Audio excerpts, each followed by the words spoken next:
What defines a suitable garden?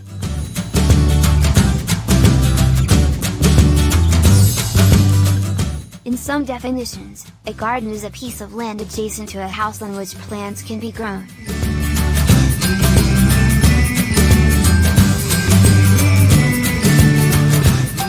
But this view would exclude everything that is not a domestic dwelling, from every parcel in the country to some of the most famous botanical gardens in the world.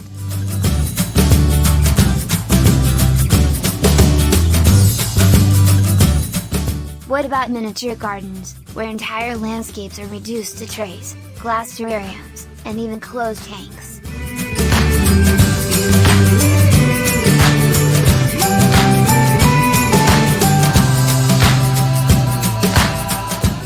I will be tempted to say yes, until you consider Japan's centuries-old Zen gravel gardens, or the modernist wonders of water and architectural concrete created by Brazilian Roberto Borla Marques, one of the world's most famous 20th century garden designers.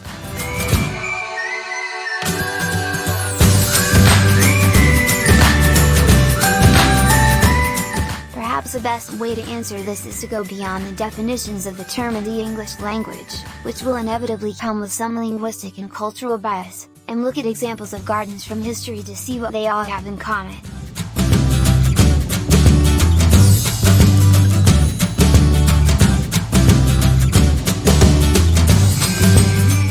While most horticultural texts will tell you that the concept of the garden as a landscape designed exclusively for pleasure, not food production, dates back to the Middle East, this is only true in the Western garden style.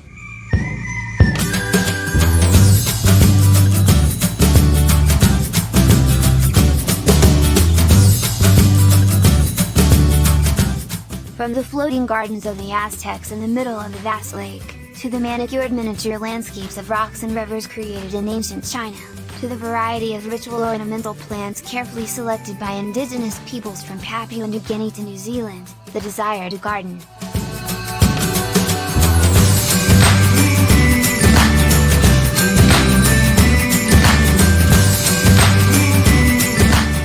The only thing they have in common is that they are stylized landscapes that, whether we know it or not, represent nature as we think it should be.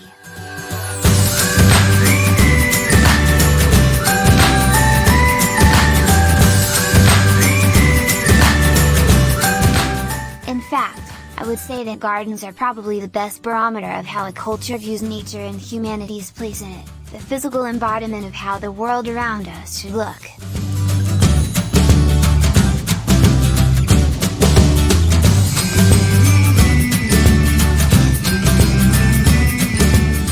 The wonderful thing is, of course, that this is entirely in the eye of its creators.